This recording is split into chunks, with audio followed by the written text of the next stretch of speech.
Okay, welcome back to the last part of my Neograde Hyper Z Gundam. If you haven't seen the other parts, then please make sure you take a look at my channel here and have a look at, well, you'll see it. It's some of the, you can use a playlist down here or have a look at some of the videos just to see where we've gotten up to, because otherwise you'll be staring at an empty box and wondering why. So, what I've done here is I've intentionally left the last sort of most intricate parts of this model to last, because I want to focus on those a little bit more, and you do get a lot of them. So you've seen 2 bags worth of large parts and also a shield. Now this is the final bag that you're going to get in this kit, and it involves 1, 2, 3, 4, 5, 6 compartments like this, and this one you got to be careful of because there's some very small parts that it can easily break, so you know, please heed my warning on that one. So let's start off from this side. These look like the skirt armour and the central joint for the sort of hip pelvis area, so I think that's where the legs would sort of peg into. So again, the edges are very sharp, very little cleanup involved. You know, I think these parts really do speak for themselves. I don't need to keep talking about these sort of, you know, the recessed panel lines and how perfect they are and all that, so you can just see for yourselves. And I'm just going to flip that around so you can see the other detail on the backside.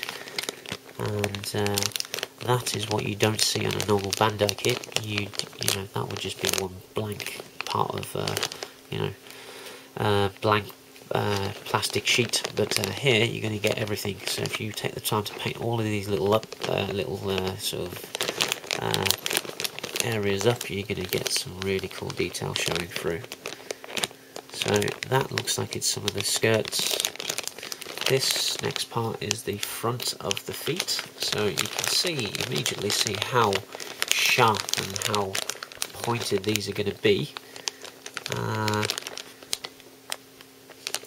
Right there, and more locating pins, so that's what all these little things are, just to help you build this kit. I'm sure I'm going to have to drill some more as I actually make this, but it's nice to see they give you a bit of a head start.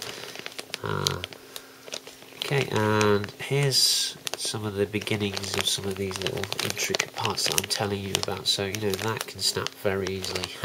So I'll try and be careful here. But these are going to be some of the internal sort of piston details that you're going to have on the insides of, probably on the back sides of the legs, I'd have thought. But, you know, when you paint these up chrome and, you know, that bit sort of gunmetal grey, it's going to have a really interesting effect.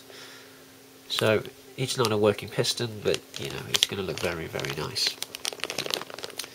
So as we delve further in, we go ever more detailed. So these parts are starting to get, they look like little armour hatches, but these parts are starting to get really quite thin now. So these, I could easily break these, I think, but I'm surprised nothing's broken in the bag, to be honest, actually, especially with some of these latter parts I'm going to show you, but there are some very thin parts here.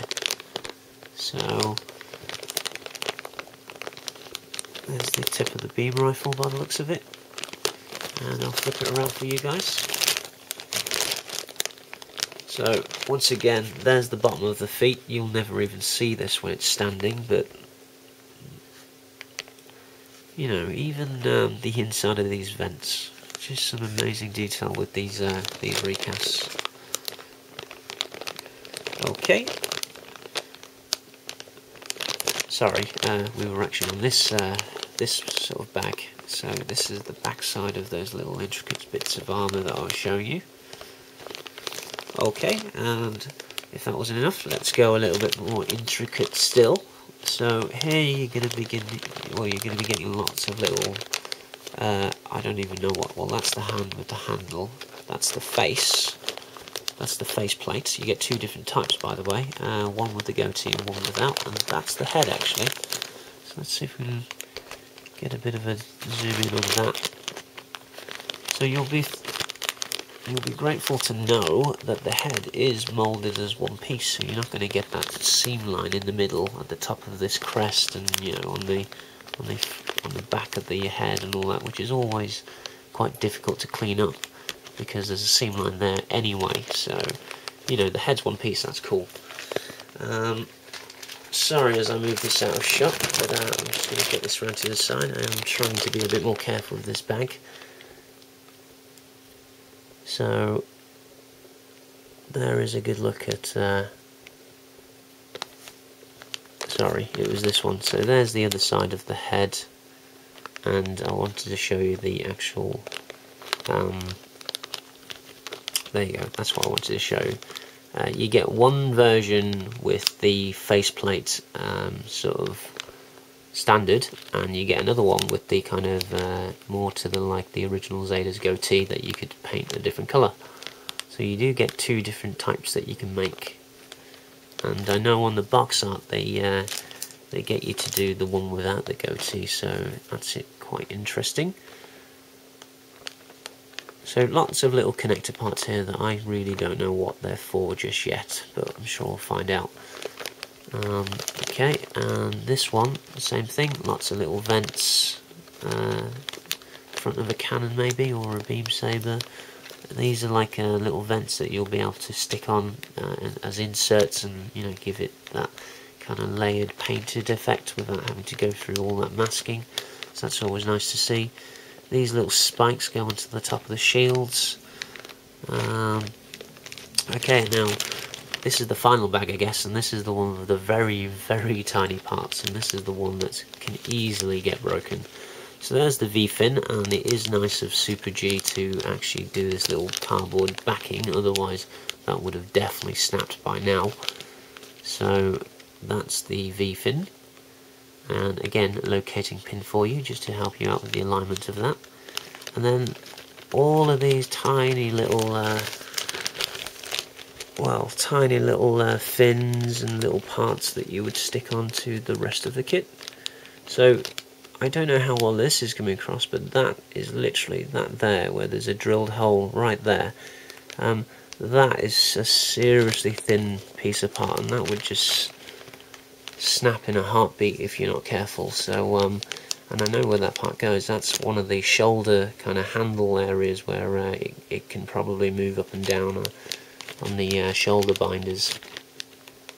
And I'm just going to flip this around so you can see. And again, I'm just being a little bit more careful than I normally am. So it gives you an idea. These are like the little vents that you can do as inserts, and these probably go into the ankle, the sort of knee joints and the elbow joint areas. But these are all intended to snap off, and you know, you can use them as inserts. So this final bag here is the very, very intricate and small parts. And once again, there's some more parts for the shoulder. Very, very thin.